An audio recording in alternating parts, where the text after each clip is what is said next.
Welcome, folksy folks. Welcome to Fabric of Folklore podcast. I'm your hostess, Vanessa Y. Rogers, and this is the podcast where we unravel the mysteries of folklore. This podcast is an exploration, a gateway into the heart and soul of culture. Folklore is language, mythology, music, traditions, and folktales. Understanding the folklore of a society helps us to better understand that culture's values and beliefs at a deeper level. I was watching a movie the other night with my 7-year-old, and he asked me about the accent of one of the characters. And I turned to him and I said, we actually have an accent to other people as well. And he did not believe me. I remember the first time I realized that I had an accent to others. And it was very humbling. I have an American accent, a Texas accent, and it motivated me to learn more about culture, my own, as well as others. And that is what this show is all about. It intends to build bridges across chasms through education so that we see each other as humans, not as others. So that sounds like a podcast you want to continue to listen to. Make sure you hit that subscribe button, whether you're watching on YouTube or you're listening on your favorite podcasting platform, so you get notifications every week when our new podcast drops. We have a really incredible show for you today. Juan Díes is the co-founder and executive director of Sones de Mexico Ensemble, raised in San Luis Potosi, Mexico, where he first developed a passion for music, learning to play the guitar at the age of 6. At the age of 18, he migrated to the U.S. and explored new musical styles, including jazz, folk, reggae, and rock. He served as the director of community programs for Chicago's Old Town School of Folk Music from 1993 to 2005, and then co-founded the two-time Grammy-nominated Sones de Mexico with Victor Picardo in 1994. So on today's show, we'll be discussing his work as an applied folklorist and ethnomusicologist for the past 30 years, why exploring our own heritage is important, and the wealth and depth of Mexican music. So thank you so much, Juan, for joining us today. Thank you, Vanessa. Thanks for having me. So let's get started. I always like to ask our guests a little bit about their background. How did you develop your passion for music? You started learning to play the guitar at the age of 6. That's incredible. Yes, and interestingly, there were no musicians in my family. I think there was everyone appreciated art. My grandfather dabbled in photography, and my mother was a very good artist, visual artist, but none of them professional. But both my brother and I ended up getting into music. I think we gravitated to it. I just remember there was a party at my father, an office party for my dad, who's a physician, and somebody brought a guitar to the party and they were playing, and I was just transfixed, and I wanted to be able to do that, and I started playing with a guitar and then got lessons, and that's where it all started. So I'm assuming there's smaller guitars for children, because the guitar is quite a large instrument to hold. Yeah, I had a little child guitar. And then after you learned the guitar, what other instruments did you pick up? I stuck with the guitar for a long time. We didn't have other instruments at home. I always wanted to play bass, but I didn't have a bass until much later. Until probably like when I was 30 years old or something. But I always wanted to play bass. Now, once I joined Sones de Mexico, we began to play different styles of music from different parts of Mexico. So I did pick up other string instruments that look like a guitar, and there's many. So I probably have about 25 of them now. And here and there we'd pick up some percussion instruments, some flutes, different things like that. Does your brother still play as well? Not professionally anymore. He started a family, and he switched to his other passion, which was mountain biking, and he opened a bike shop. Oh, fun. So you So, both went with your passion. That's beautiful. oh yeah, definitely. So when did your love of anthropology start? Well, that's interesting. I was my family migrated to the United States when I was 18 years old, Hmm. and we settled in Indianapolis, Indiana. Hmm. Um, I I had not finished high school, so I did the last couple years of high school in Indianapolis, and I was very excited about moving to the States. It was a job opportunity for my father, and Hmm. I was excited about. I always had the wanderlust, and I was interested in everything that the U.S. had to offer, especially with music. You know, I was very interested in American music and Hmm. being able to come here to the source of the blues and jazz and music that I was hearing on records, but I had no one to show me how to play it. And I had Hmm. somebody teach me how to play the 12 bar blues correctly and things like that. So I was very excited about coming here. But invariably, after spending some time here, I started comparing um, what my life was like in Mexico to the way things are done here. Because as you mentioned, you also explored, um, beyond your local world, Hmm. and began realizing that things are done differently. People speak with different accents. Hmm. They eat different things. So I was comparing, uh, what was better, what was worse, what was an improvement, what was a loss, things like that. And eventually I realized there's no better, there's no worse. There are just simply different solutions to the same issues that we have as human beings trying to survive on this planet. Hmm. um, but that comparative exercise um, uh, made me when I was in college. Eventually I was going to be a biology major, and I took an anthropology class, and somehow that introduction to anthropology spoke to me. Hmm. It had answers uh, for for these uh, things about comparing cultures, Hmm. uh, which is what anthropologists would eventually do, in a more methodical way, comparing different traditions, different cultures. So I began to get very interested, and not only to explain my own origins and my own adaptation and my own assimilation into my new home, but also to explore uh, cultures beyond. I always Hmm. had a fascination with Africa, and I was very interested in African culture.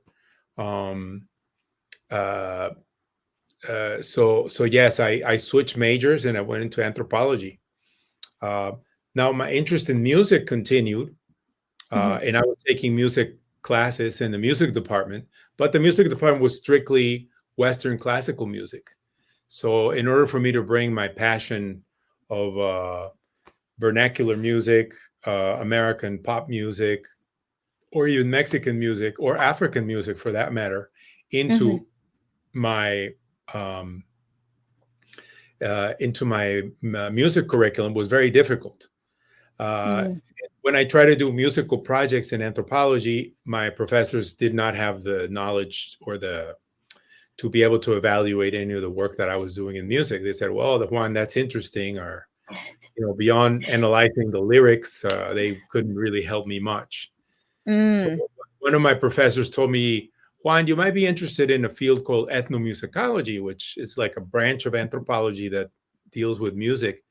And I said, Mhm. "Oh, that's such a great idea. It's marvelous. Where can I find more of that?" Mhm. That led me to explore that ethnomusicology. Even as an undergraduate, I attended the Society for Ethnomusicology meeting, just to explore what it was like. Mhm. I got to meet some of the authors of the books that we were reading in class, and I was very excited about that.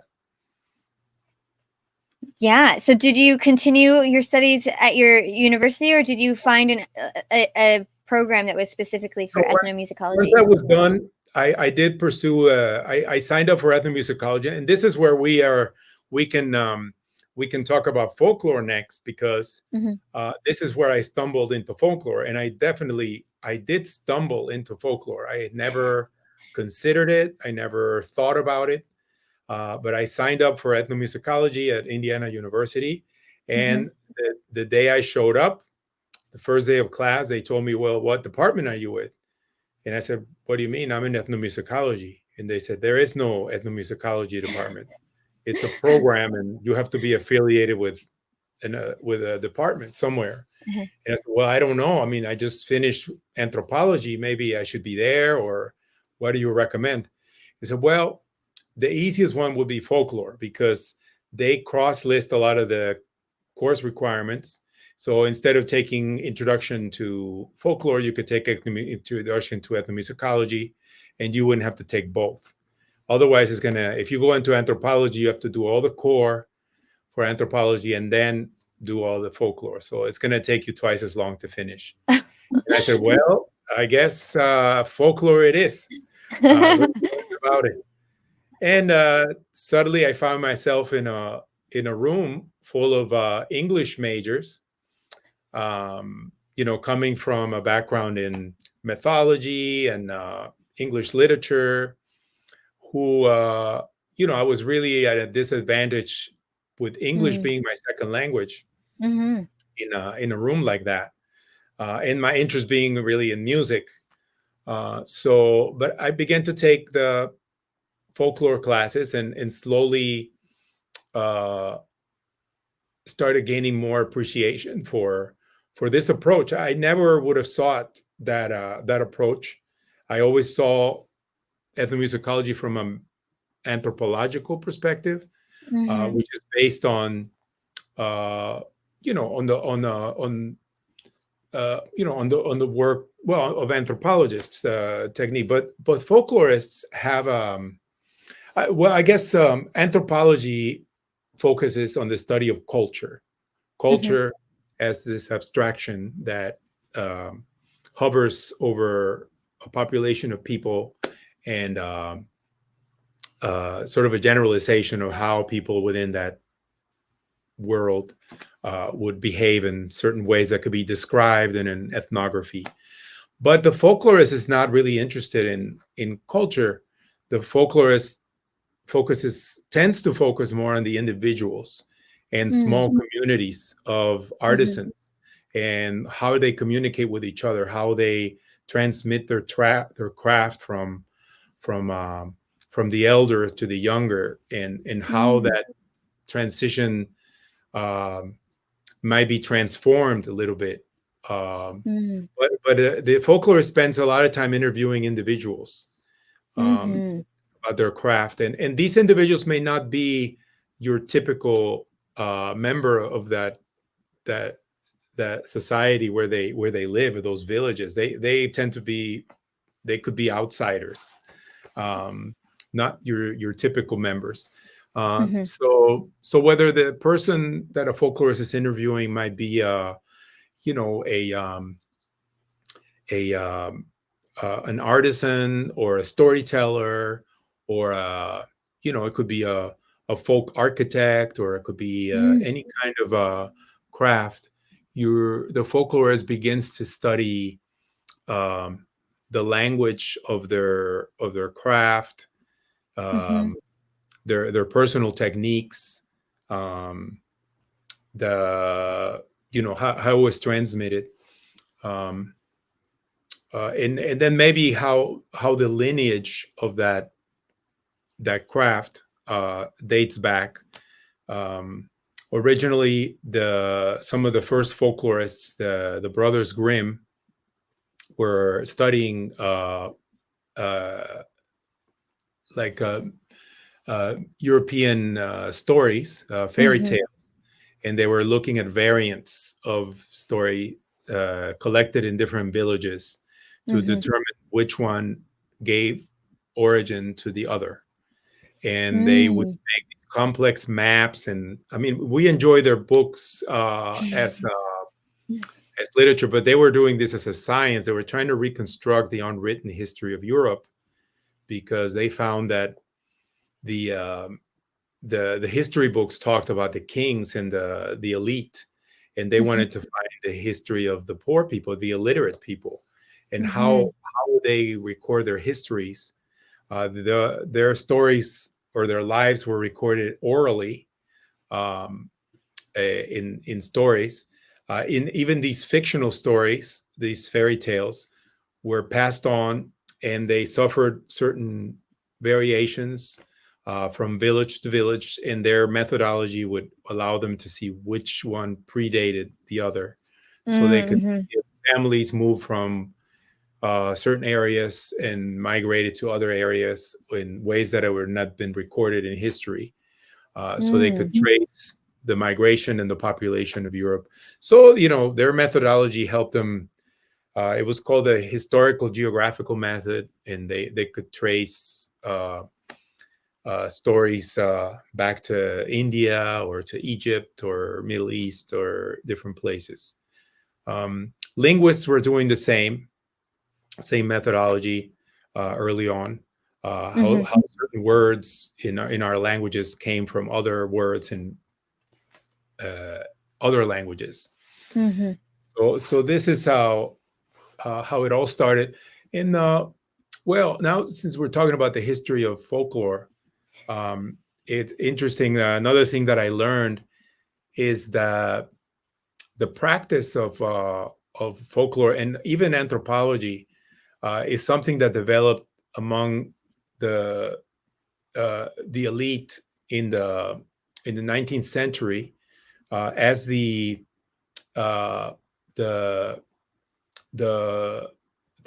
nobility and royalty systems were breaking down, where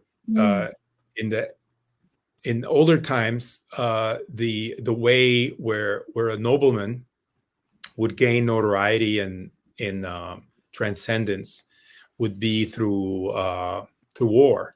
They would go and lead a conquest and go to a crusade, or conquer different lands, and they would come back victorious, or they would be some knight would be bestowed with some land in exchange for their loyalty to the king. So it was very important to transcend, to have to be warriors, to be triumphant in victorious in battle, even if they died young, because they knew they would all die someday, and they just wanted to die not in old age but in victory. Yeah. Even in times of peace, they would have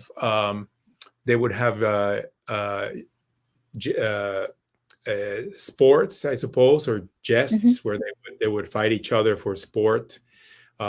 Eventually, I mean, this would translate into our modern day sports, right? Where activities of fighting an enemy and ending up victorious. But as these systems, the nobility started breaking down, some of the noblemen, since they didn't have to work the land, they had servants and people who were farmers, in the lower classes. They began to explore territories. They went on hunting trips to Africa. They would collect exotic artifacts and come back with stories about new tribes that they had discovered. These were natural historians. They would come back with spices, or they would come back with exotic grains and artifacts, musical instruments, different practices. Even they brought back some people from the places they were visiting, and they would exhibit them like animals in a zoo, or specimens. They would come back with elaborate stories about their explorations.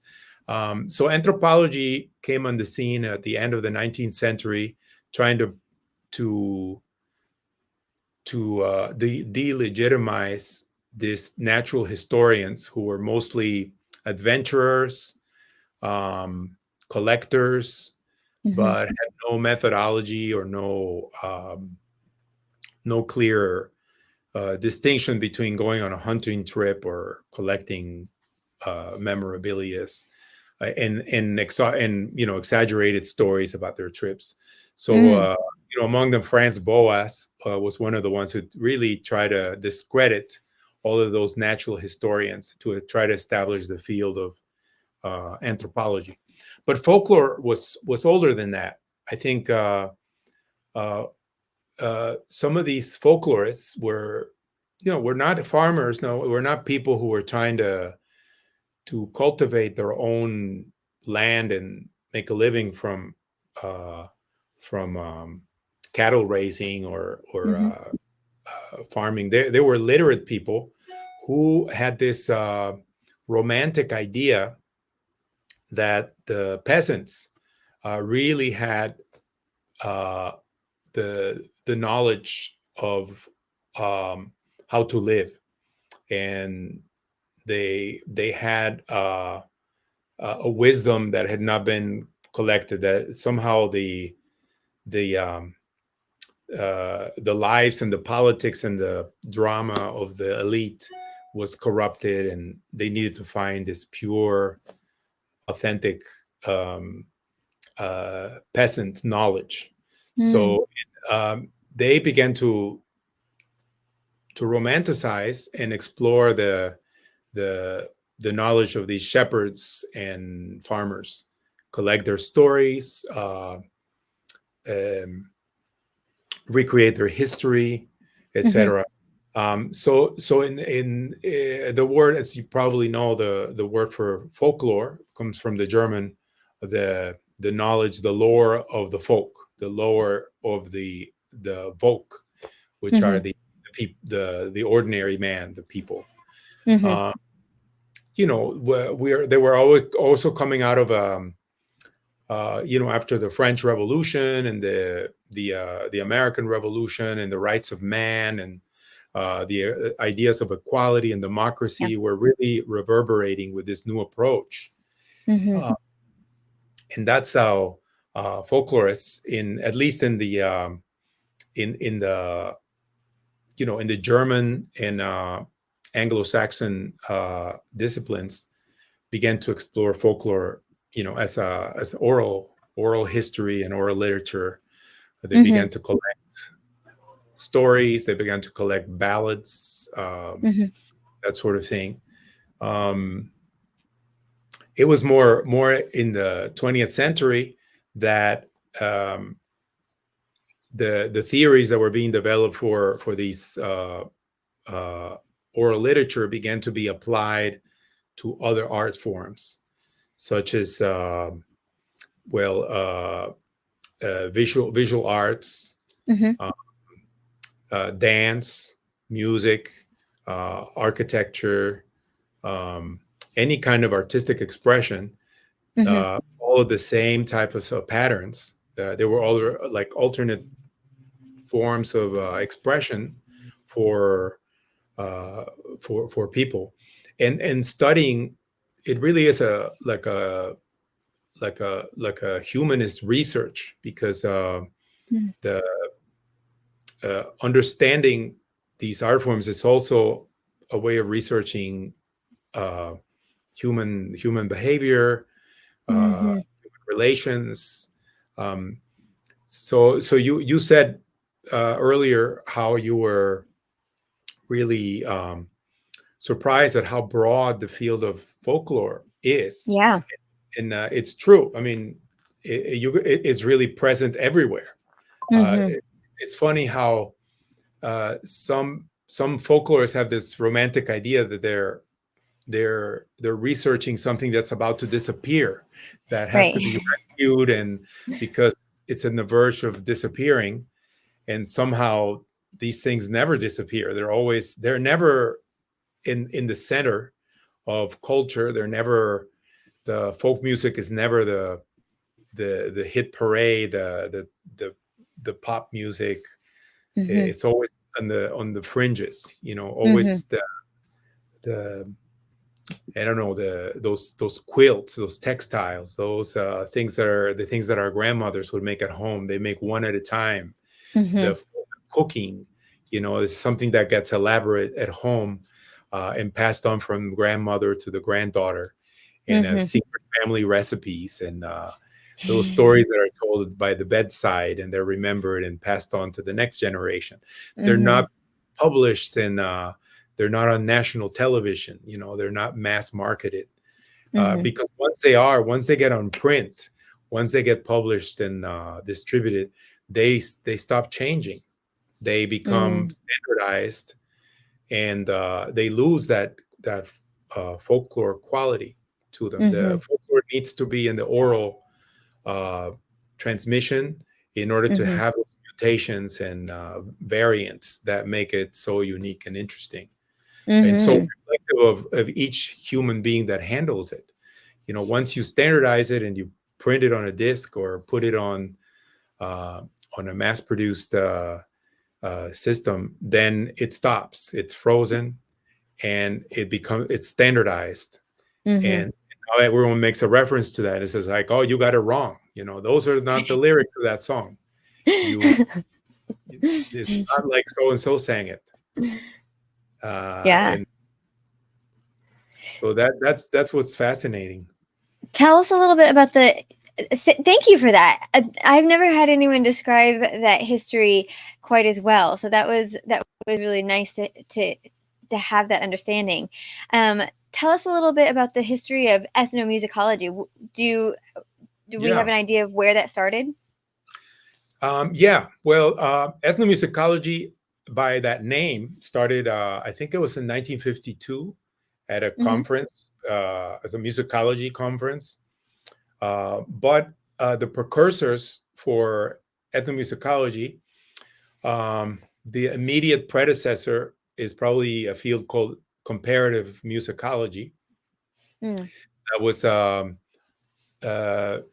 pioneered by uh, some anthropologists and musicologists. Among them was the Pete Seeger's uncle, Charles Seeger, who's an academic in the early 20th century, and he began to compare musical systems. They would transcribe music from India or from Africa and bring the scores together and see what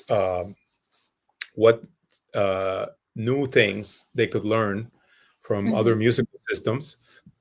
Bela Bartok, the composer, was also a researcher of his own music in Hungary. He used the early recording devices, the Edison machine, to record folk music from his country. He would Mm. do these transcriptions of folk music, and then he would use them as material, as source material for his own compositions. And he would challenge some of the theoretical underpinnings of Western music with Mm. innovative practices and techniques that were suggested by this folk music that he was studying.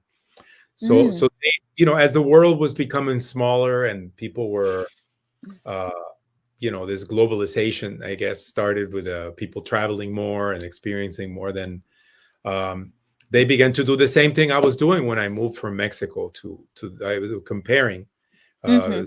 see which one's better. How can I improve on this one or learn from the other one? Ethnomusicology um, started at the meeting of two fields. There were musicologists on one end. One of them was Bruno Nettle from the University of Illinois in Urbana-Champaign. Another one was an anthropologist from Indiana University, who was the teacher of my teachers, so sort of my grandfather academically, um, uh, uh, Alan Merriam, who had training in music, but focused on the anthropology of music. And Mm. so so he studied different musical systems. Um, we had some people also like John Lomax, who was not an ethnomusicologist, but he had done some collections of, as a folklorist, I suppose. He had traveled across the United States recording folk music in the South, and he recorded people like Lead Belly and some of the early Delta blues musicians, and submitted these recordings to the Library of Congress. He would Mm. travel around the country with a the recording device, and these recordings got published at some point, and began to be distributed in the U.S. market. People were, buying these gramophones and listening to blues records, among other things. Mm-hmm. Um, uh, this is how this music reached England, and I know that some of the Rolling Stones, the Beatles, all these musicians, also a lot of the skiffle uh, players in England began to pick up on American rhythm and blues and Mm. country western, a lot of American styles that were really not appreciated here in the United States very much. They're not valued. They were considered, backwoods. Also, Appalachian music. Mm-hmm. But the Brits were into it, and they started playing it, and they brought it back to the U.S. and got the Americans interested in it again. That's funny. Interesting. But that was all And folklore, really. I mean, they were all folklorists doing this work. yeah, that's so interesting. And you did some traveling as well. You went to Spain and Kenya to learn about their different uh their music languages. Can you tell Well, us a yeah, little bit about that? my family is originally from Spain. They were exiled by the Spanish Civil War to Mexico. So my Oh. grandparents arrived in Mexico in 1939 uh, as a result of that war, Mm-hmm. and my parents were, grew up in Mexico as a small immigrant community in Mexico of Spaniards. Mm-hmm. Uh, so yeah, we're twice immigrants. We're immigrants in Mexico, and then we're immigrants here. Uh, Yeah. and then when I graduated from college, I was curious to meet my extended family, my second Mm-hmm. cousins, and in Spain, and I had an opportunity to go there and meet them, and I ended up staying for a year, uh, you know, putting together a family tree and teaching guitar over there because they were all interested in learning about this American styles of music that I had learned. Mm-hmm. So I was learning a little bit of flamenco and the music that they play best over there, and they Mm-hmm. were I I was I started offering private lessons, on American blues and jazz and American styles of music. And what would you say is Spanish music and Mexican music? Do they have any relationship? Or do they have like crossovers at all? Well, Spain colonized Mexico in the Mm-hmm. 16th century for 300 years. Mm-hmm. So the music of that time was music of the Renaissance, arrived Mm. in Mexico, with the church, and Mexicans were, converted to Catholicism Mm-hmm. and taught the music of the church and the music of the operas of zarzuelas of the time, etc. So uh, Mexican folk music has a strong influence from Spain, from Spanish music of the 16th century and Mm-hmm. 17th century, um, and subsequently um, until the 18th century. Um, well, actually, 19th century when Mexico became an independent, Mm-hmm. and began an exploration of developing its own voice. But 300 years of colonial rule had its toll in Mexico, Mexican music. Mm-hmm. Now, Spain developed on its own, for the past 200 years. Mm-hmm. Spain also developed. So, for instance, there was no flamenco in the 16th century Mm-hmm. because the gypsies had not arrived in Spain at the time. They had other Mm. music, so flamenco was never part of Mexico's DNA at that time. Mm. Now today there's flamenco musicians in Mexico because it's a very cosmopolitan, just like there's flamenco players in Germany and Japan, everywhere. Mm-hmm. But yeah, but yeah, there we are related in that way, and then we also diverged after the separation of the two countries. Mm-hmm. There's music, and there were certain regions of Spain. Spain is also very diverse, so there's regions of Spain that were not involved in the colonization of Mexico. Uh, Mm-hmm. there were in Mexico a lot of people from southern Spain, Andalusia, Galicians, that are migrated to Mexico. Some Basques, but I don't know if Catalonians really came to Mexico a lot, or um, Mm.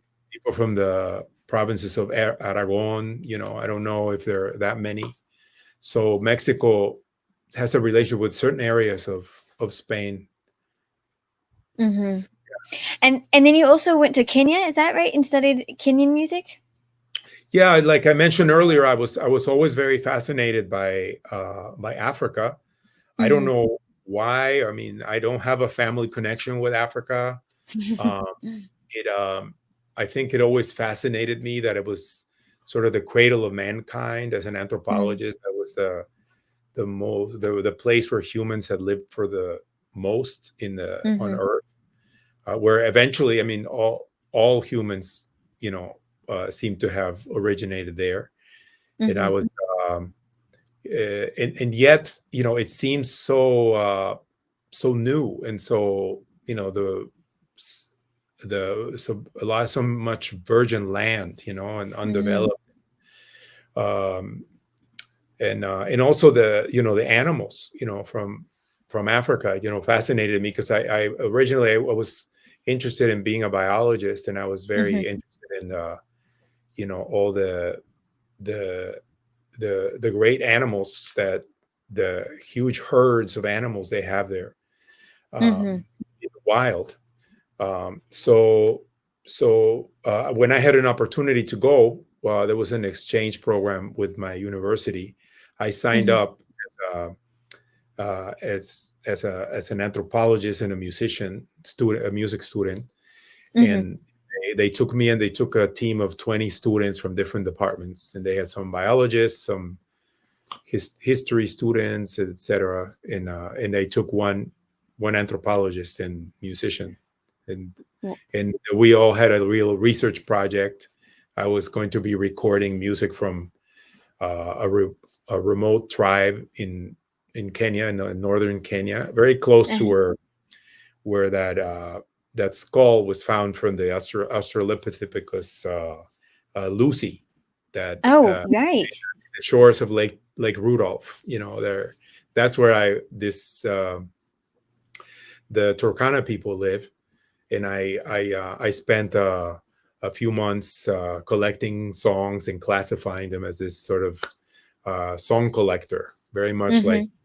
like the Grimm brothers were doing, or Alan Lomax, or I mean John Lomax. Mm-hmm. Yeah. And do you feel So like I it did has an my influence? yeah. Did it have an influence on your own music? Oh yeah, they had an influence on my life altogether, because Mm. after spending, um, so I had migrated from Mexico to the United States. That was a big change for Mhm. my life. I had to adapt to a new way of life. But now Africa was much more different. Mm. than anything I experienced before, and I got used to it. I got used to being around with in that remote area. There was no electricity. I didn't see like ice. I didn't have a cold drink in weeks. Um, I um, it was a desert over there. It was very, very sparse. People were, they had very few possessions. They were very, uh, I guess you could say they were very, very poor in terms of material wealth. I mean, they had animals, but they did not pursue like material wealth in that sense. They didn't need anything other than their animals, really. So I mean, and very few possessions. Whatever they could carry, because they're nomads, and you can't really walk around with too much stuff. Right. So they would just go and like build a new home with grass and things, and they would spend a few weeks there while their animals ate like all the grass that was growing there, and then they would move to a new pasture and pick up and go, and that's how they lived.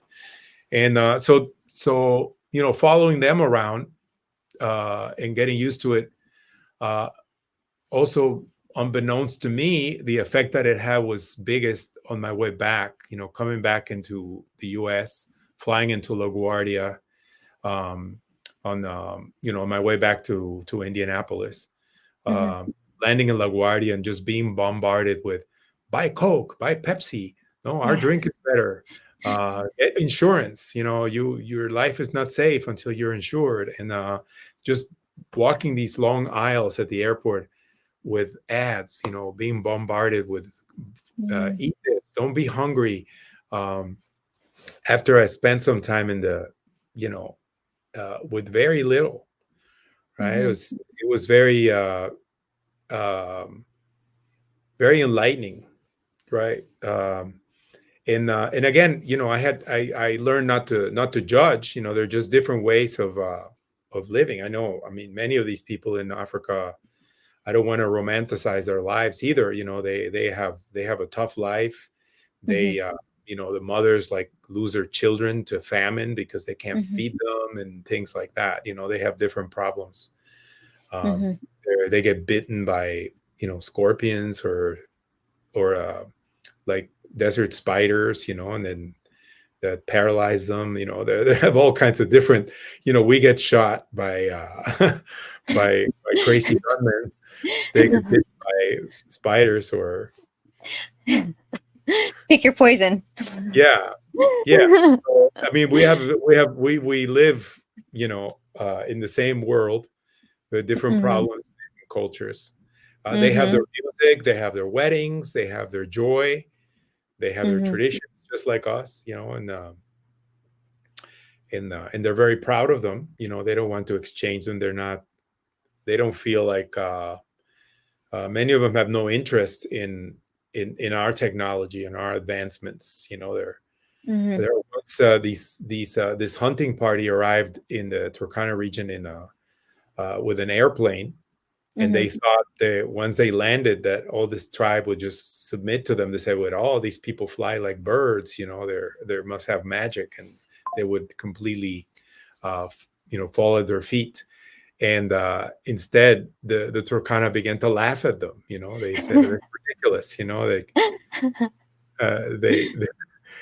They had no. They weren't impressed. They were not impressed at all. Or whatever these foreigners brought, was, from their perspective, it was inferior and silly and stupid. So it just shows you that wherever you are, you arrive at a community that has developed around certain set of values and certain set of advancements, and and you are coming in as the outsider. You may not have the better solutions or the better technologies. So I've learned that, living here in the United States, sometimes you hear so much ethnocentrism coming out of the United States, like, oh, we're helping all these other people, the undeveloped Mhm. world. We are the first world, they are the third world. We're better Mhm. off, let's be proud about how much better we have it. It's all really a matter of perspectives, that I've learned. Mhm. Yeah, absolutely. Well, tell us a little bit about how your evolution into um, Sones de Mexico Ensemble. How did that transition Yeah, start? good. Well, after spending about 8 or 9 years in the United States, very hungry for like new music, learning to play that. Like you mentioned earlier, I joined a big band in Mhm. college. I was in the sort of Glenn Miller type. I was jumping at the guitar. I joined a folk band that we were playing sort of hootenannies, Peter, Paul, and Mary type of Uh-huh. songs. I was learning. I also joined a reggae band, with some folks in school. We were playing Mhm. sort of Peter Tosh and Gregory Isaacs, Bob Marley music. Uh, after that period, I had a sort of a return to Mexican music. I was Mm. already in graduate school. I was going to be pursuing African music as an Africanist ethnomusicologist, Mhm. coming back with this research that I came back with from Kenya. But Mhm. now I had suddenly in southern Indiana, I was faced with it dawned on me how little people knew about Mexico, and Mm. I never stopped to think how being that the United States is only borders two countries, Canada Mhm. and Mexico, and yet uh, uh, the people I was running across knew so very little about Mexico. Some people may not have known that Mexico bordered the United States, for instance, or that there was a country called Mexico. It's, and these were graduate students. I was at a reception once, and a woman asked me like, "Oh, you have a slight of an accent. Where are you from?" And I said, "Oh, I'm from Mexico originally." And he said, "Oh, Mexico, that's great. I have a cousin in Santa Fe." And I said, "Santa Fe? That's New Mexico. That's a Yeah. U.S. state. There's a country." So I started. Uh, at first I was upset, saying, that I said the Mexican government should really, it's in its better interest, through their consulates or something, to send like cultural emissaries to this country and Mhm. have like cultural programs and instruct people about Mexico. Don't let John Wayne tell you about Mexico and like that the way we appear in his movies, like with mounting a burro and you know the Cisco kid, running, Mhm. shooting a gun, or uh, or stealing from the cowboys and things like that.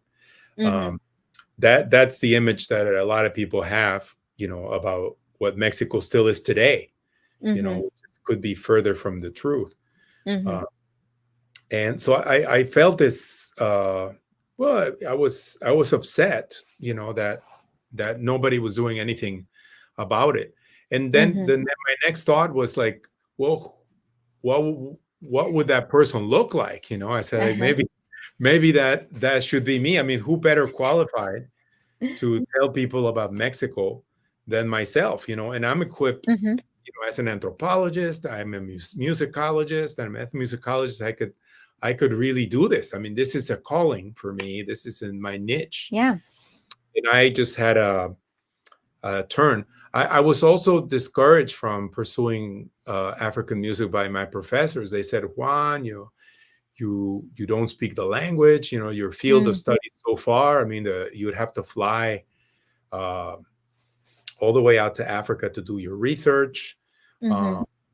Uh, you'll never finish your dissertation. It'll be very difficult, Mm. to gain acceptance and respect in the circles of, Africanists. Where in Mexico, you already have some credibility from your background, But I Mhm. was angry. I said, like, would you tell that to a white student? I mean, why Mhm. can't a Mexican be interested in Africa? Like so many Africanists are white. They're not African either. Mhm. Uh, Right. why wouldn't I be able to? So that upset me. Mhm. But I felt a stronger calling from this. I said, well, there is a bigger need, um, in being a champion for Mexican music, and I think I could do it really well. Mhm. So that's when I started. I formed a mariachi band Mhm. in Bloomington, Indiana, probably the first one in Bloomington. Uh, and there were no Mexican students there. I had to, take all kinds of people and just gave them like transcripts of their parts and try to direct them. I think there was a Mexican restaurant in town, mostly catering to Taco Tuesdays, but Yeah. there were, uh, we went and played there, as our venue, and that was the beginning. Uh-huh. Once I came to Chicago for an internship, I ran into a community of Mexicans here that's well over 1 million Mexicans living here, people of Oh, Mexican descent. wow. Huge. I mean, bigger than the city I grew up in, Mexico.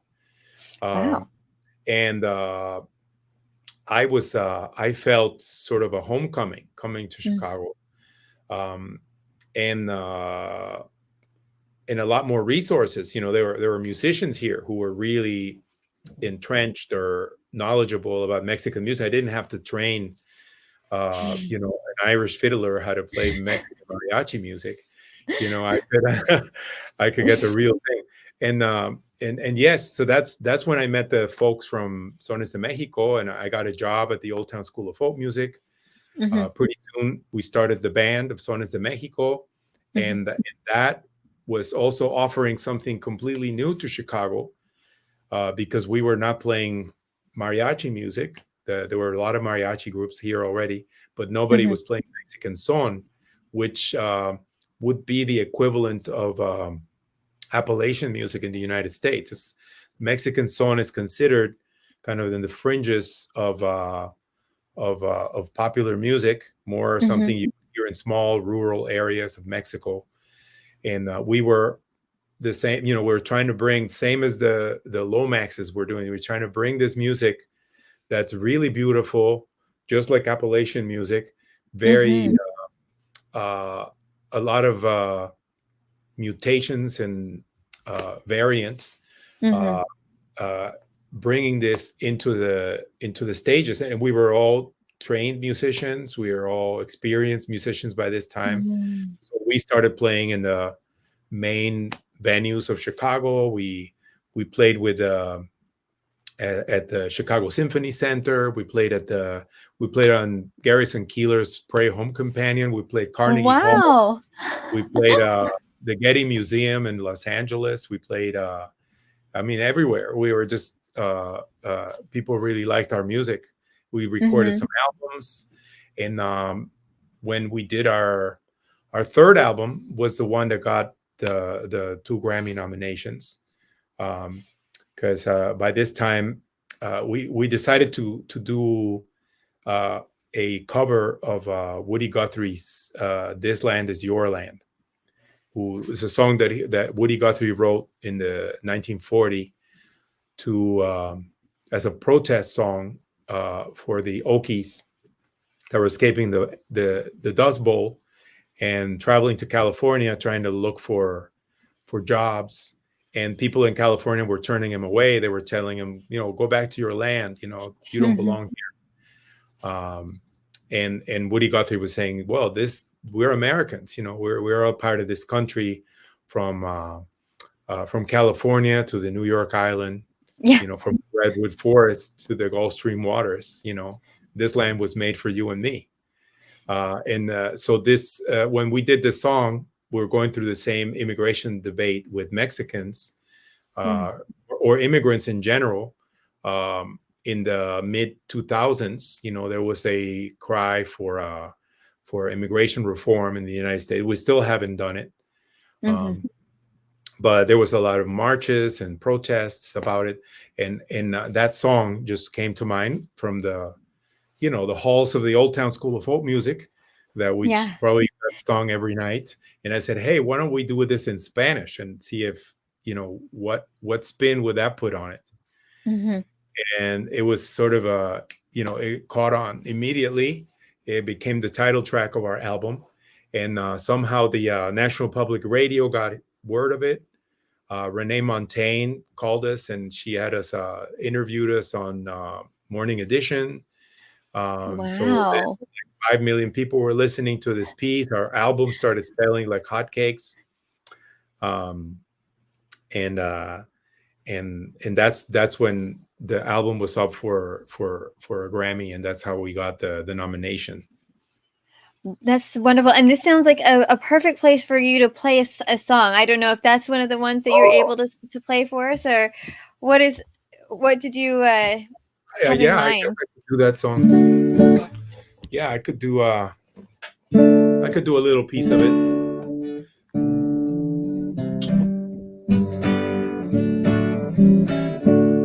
Okay, I hope this is the right key for me. Esta tierra, esta tierra es tuya, esta tierra es mía, desde el horizonte hasta la otra orilla, desde las montañas, costas, ríos y valles, la tierra es para ti y para mí. En el mundo vive mucha gente pobre y en el mundo vive otra gente rica y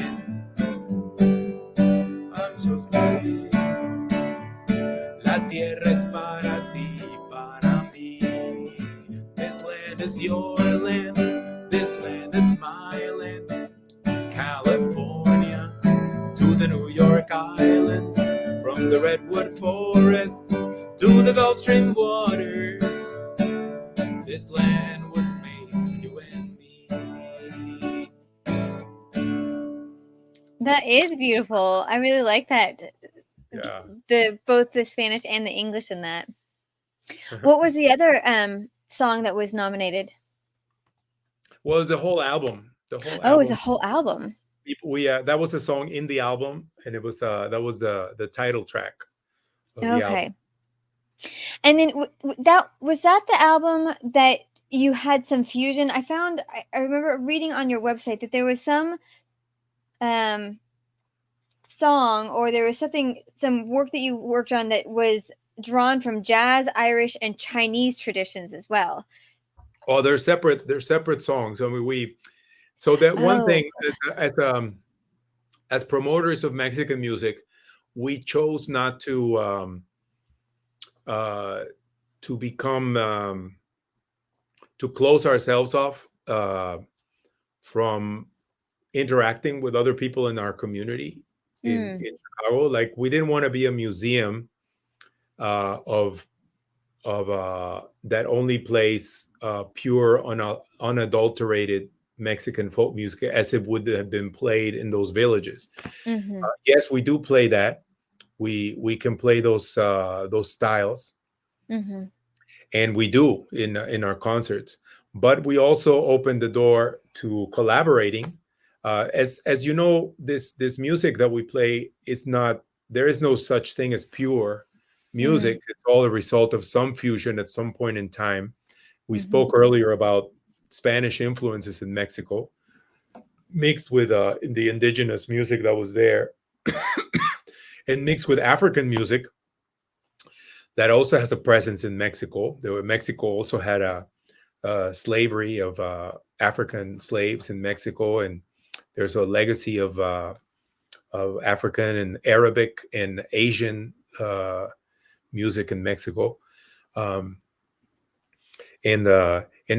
as we explore Mexican music, we like to explore those roots as well. By collaborating with musicians here in the United States who come from those traditions. So I think that has led to some uh, sort of a broader base or broader attention to the music that we do, and we Mhm. keep it separated. We don't, we whenever we introduce a fusion like the song that I just did, we Mhm. explain how we got to it. So a kind of a Mhm. comparative musicology, the same thing Bartok was doing, taking that folk music and pairing it with Western traditions. Mhm. And I believe I read on your website that you are kind of the narrator of the group. So you tell a lot of Yeah, these stories before you yeah, play the songs. yeah. I mean, there is a lot of narration. I'm also interested in stories and storytelling. Mhm. One of the genres that I specialize in is called corridos. Mm. They're narrative ballads uh, that have been around for uh, close to like 200 years, starting Mhm. early 19th century, and they're storytelling ballads. And uh, so uh, one of these songs I could do. Uh, Yeah. it's and I'll just explain a little bit of the guitar technique that I'm going to use. After playing a lot of American styles, one of the things I got introduced to when I got here was the finger picking, American finger picking styles.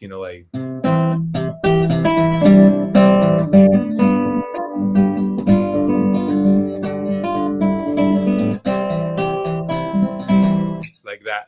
Like Mhm. that they call it Travis picking. And in Mexico, we have when we play like waltzes, or we use parallel third scales, like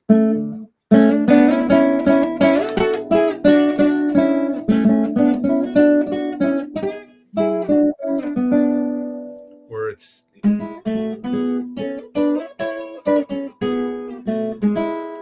with a parallel six. But then I got this finger picking thing going. Also, a guitar like Chet Atkins that uses a combination of that of blues and finger picking. I got into creating my own thing where I can keep the bass line going while I play those scales. Like,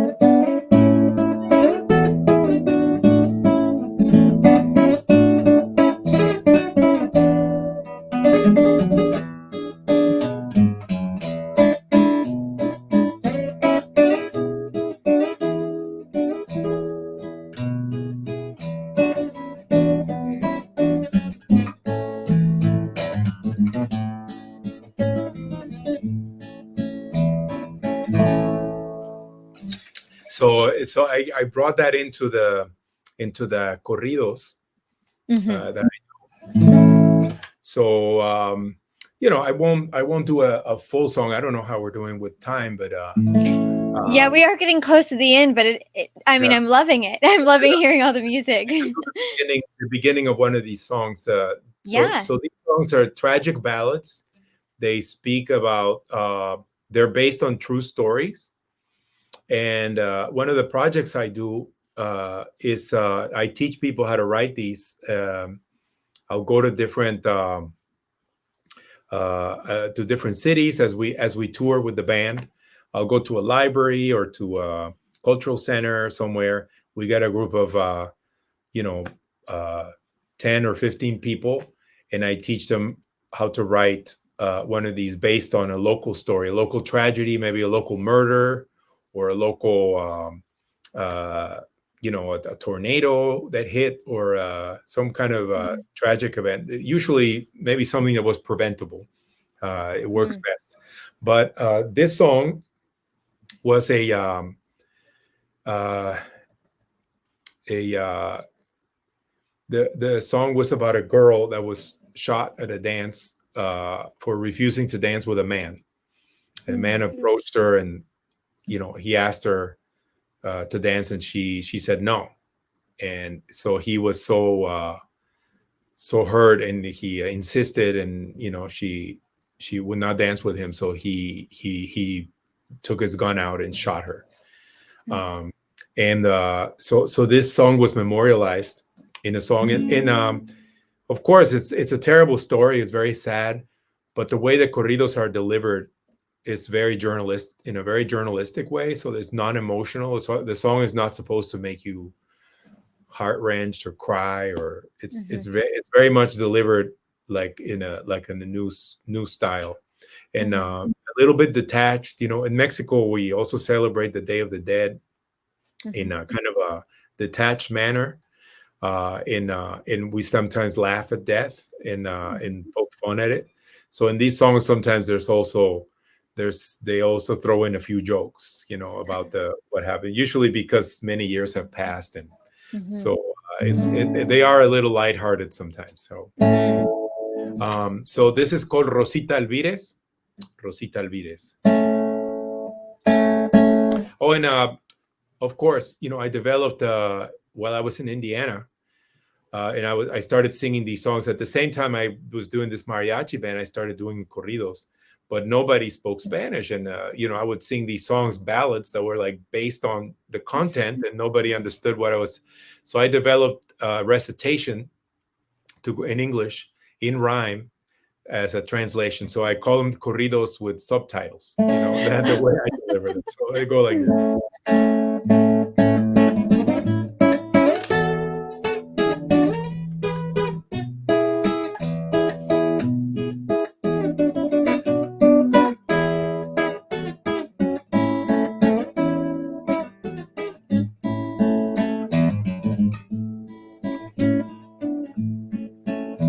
Año de 1900, muy presente tengo yo.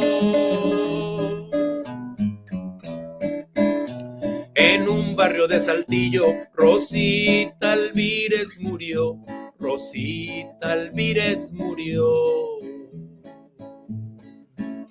It was the year of 1900, and it's still very present in my mind.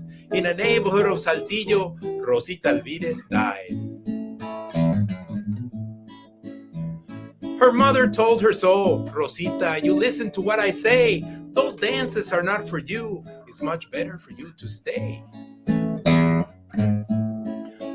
but Rosita did not listen. Her mind was out of touch. She said, Mama, it is not my fault that I like to dance so much. So she went to the dance, and they danced to some polka music.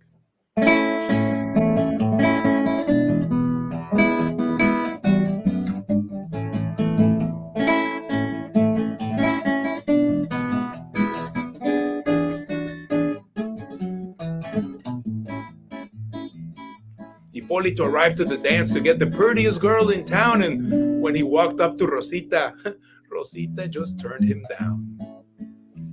Rosita, don't turn me down. What will people think of me? Well, let them say what they will. You are not dancing with me. Uh-oh.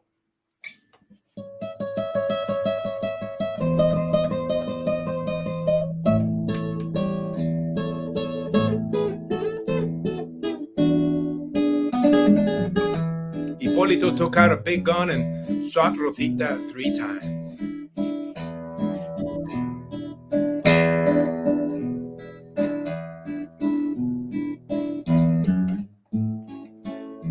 That Sunday afternoon was Rosita's lucky day.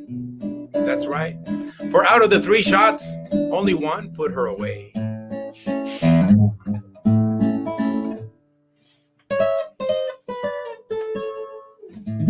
When the song goes on.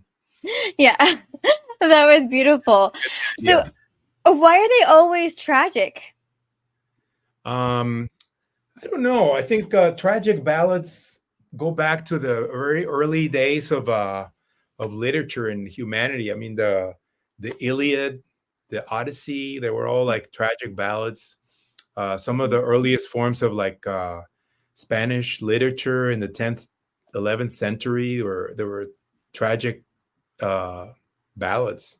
Before there was even prose, there were so tales of hardships and I mean, the Bible is a tragic ballad. So, ends in the apocalypse, right? Yeah, exactly. Well, I I feel like don't know. we could keep on talking, but we are starting to run out of time. Is there something that we didn't get to that you really wanted to talk about? No, no, it's I think we covered a lot of things. We have a music school in Chicago now. With It's one of our more recent projects with Sones de Mexico, and Uh-huh.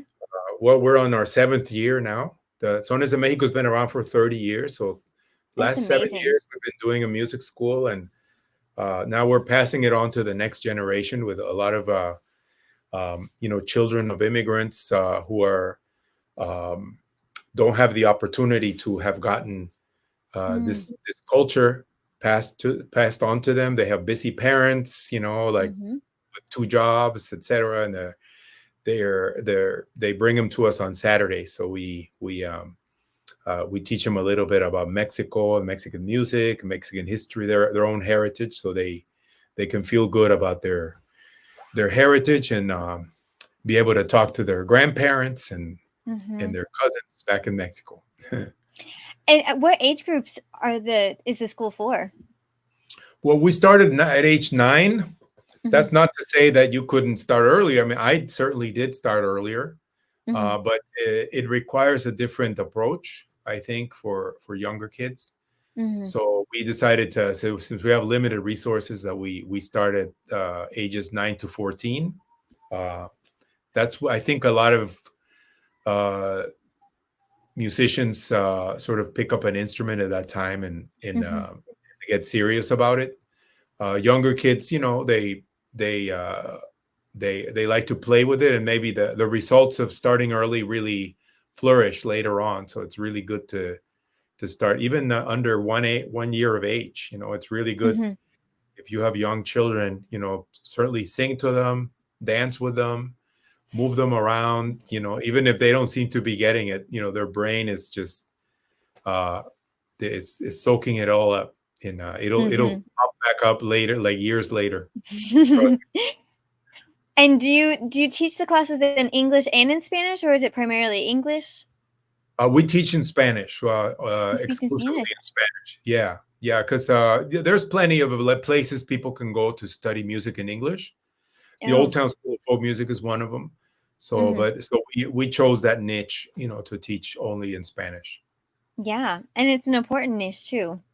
Yeah, Well, thank you so much for joining us today. This was just a lovely conversation that I feel like could have just continued for a long time. yeah, yeah. I have fun doing this, so you had to cut I me can off. tell. I can tell. I can tell it's something that you're very passionate about, which is very very much needed in this world. So, thank you for your service to the world of folklore. Thank you.